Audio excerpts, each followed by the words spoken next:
All right, so I had this set of videos already and realized that I had recorded a YouTube video over the top, so there's two audios. So I've done this a couple times, but what we're going to try to do now is just play the videos and I'll do a voiceover and kind of talk about what I'm doing. Please excuse the ums and ahs. I won't have that software to cut it out, and I will edit it where appropriate with the intent of getting this up for you guys quick. One thing I haven't covered that should have been covered in this week is the drills. So we're going to talk about that soon.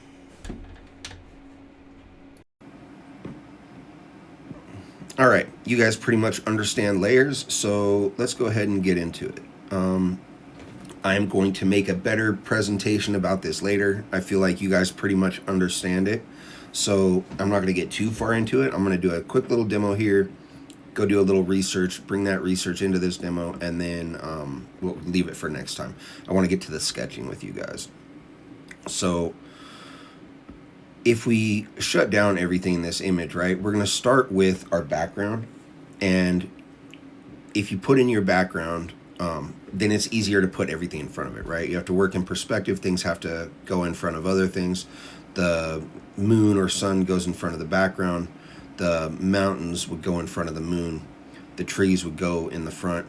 And the lake is actually just reflecting the sky. So I'm going to technically leave that right now because we're not going to worry about clouds or anything at this point. What I will say is that as you go back in space, generally what's going to happen is the stuff closest to you is going to have the most contrast. The stuff furthest away is going to have the most is going to have the least contrast, and the highest contrast is going to be at the edges. So what do I mean by that is this. So let's say we have our set of trees, and so we're going to lock this, and we are going to actually multiply it, duplicate and multiply. There we go. And then we're going to go ahead and keep that.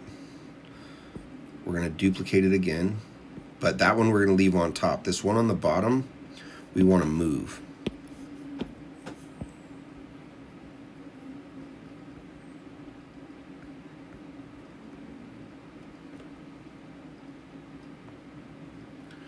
And then we want to actually duplicate it. Oh, we didn't want that.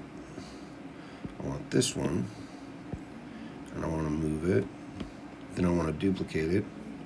Then I want to move it so that we don't have like a half a tree in there. Cool. And now we're going to squish those two together. So now we have two layers of trees. And we want to make this back tree this back set a little bit lighter. So I'm going to come in the greens and just make it slightly more green.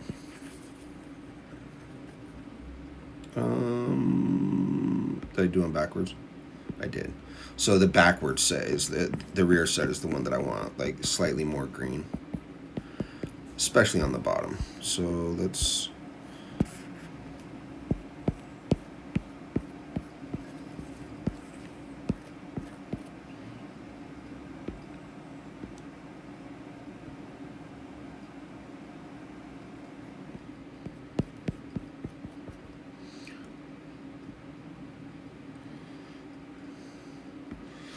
and a little bit on the front layer just to kind of make sure it's not all black everywhere.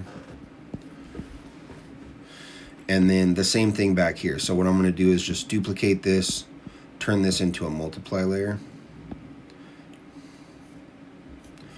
I am going to put a mask on it. And then I'm going to use my lasso so we have hard edges.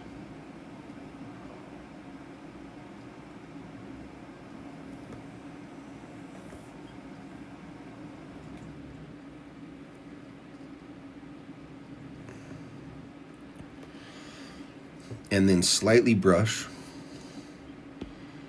with black.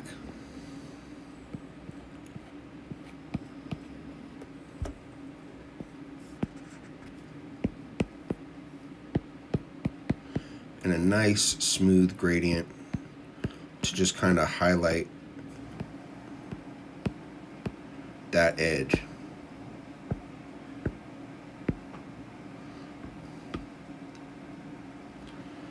And then you can do the same thing. You just select a different area.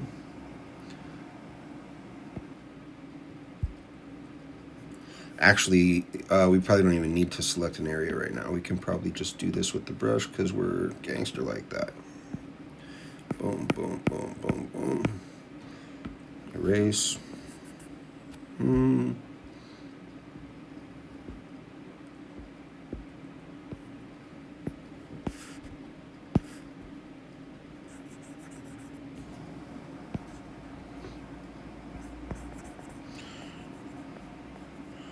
I don't have my hard brush on there, so I'm making do.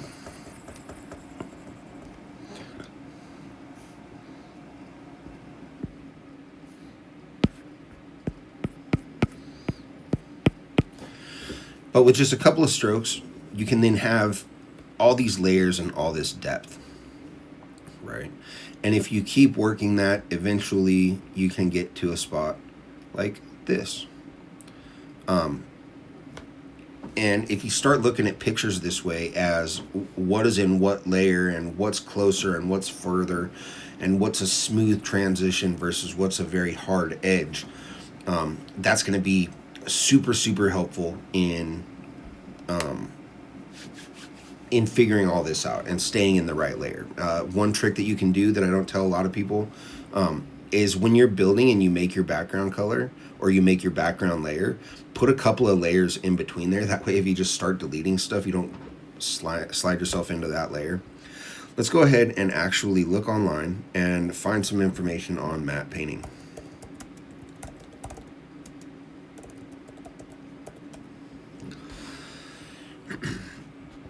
So the main thing that I want to illustrate here is that this is a technique from old school animation, early filmmaking. It's been around forever. Even in the times of shadow puppets, right? They'll have the little maquette boxes and things in the front and things in the back, and one set in front of the other. And so let's just look at images. So if you have a scene and you want to film the scene, you put a piece of glass in front of that scene that has your edits painted on it, right? You could do this in a film. I mean, you could do this on film. You could do this on glass. You could do it with vellum in the case of animation. And it's really just about thinking of things in perspective and in the layers that it takes to see them come forward, right? So you might have actors on a stage staring at a big painting or staring at a couple of big paintings that can swap out depending on what you're doing. In the case of how we're doing our work, let me see if I can find...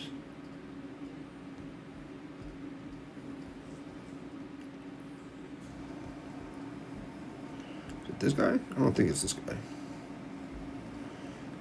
Yeah, cool. Cool.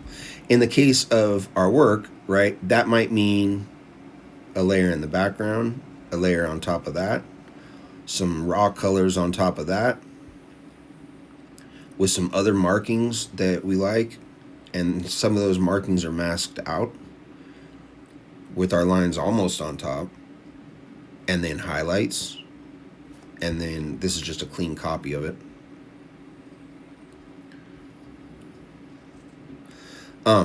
And so the trick is all the way through, you want to be able to change whatever you're doing, right? So let's say we didn't like that and we wanted to make something new. And so what we're going to do here is use geometric, here we go, concentric squares.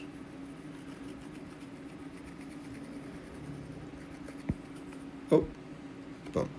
So now we're just going to warp this a bit.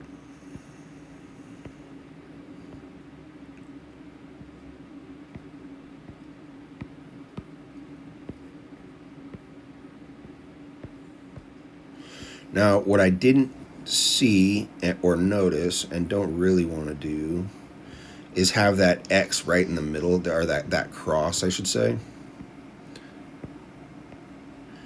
And you don't have to lay this down directly on it because you can mask.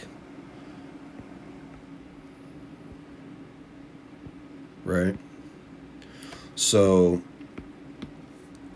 now we can just erase everything that's outside of the fish, because we know none of that stuff's going to go. We probably don't want to erase it yet. I am erasing it, but the move is always, always, always use the masking, because then we could just turn it back on or off, right? If there's a part we don't like, you can just like paint it back in and you don't have to worry about it.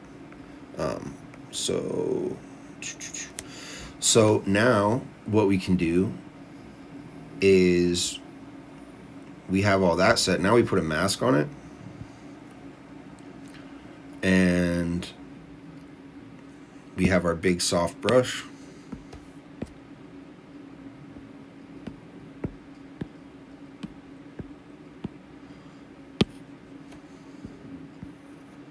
And we know that there's going to be less markings on a tummy, on a fish's belly, right? And now we want these colors to kind of change. So what we're going to do is come to the teal side, come down in opacity. Oh, I did that wrong, because I'm working in the mask. Now I got to work in the regular layer.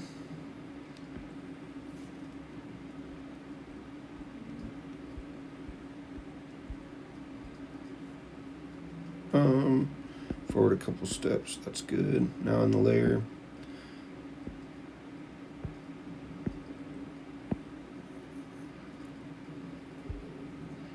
We also want to alpha lock, so we stay within the colors.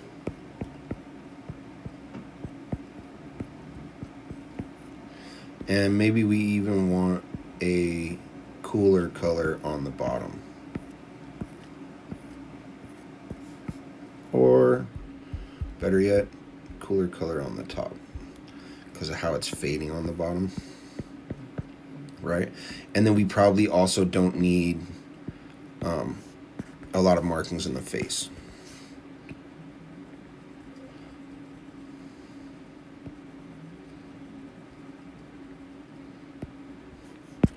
It's way too much scrubbing. Oop.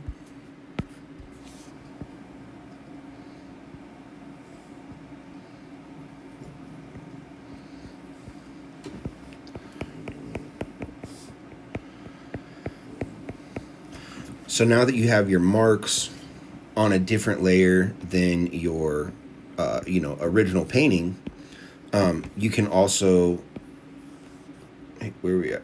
We want to be in this layer. Change what colors they are at will. Change their saturation level. You can mess with just the color balance. I don't know if it'll let you. I guess it depends on what color you're using.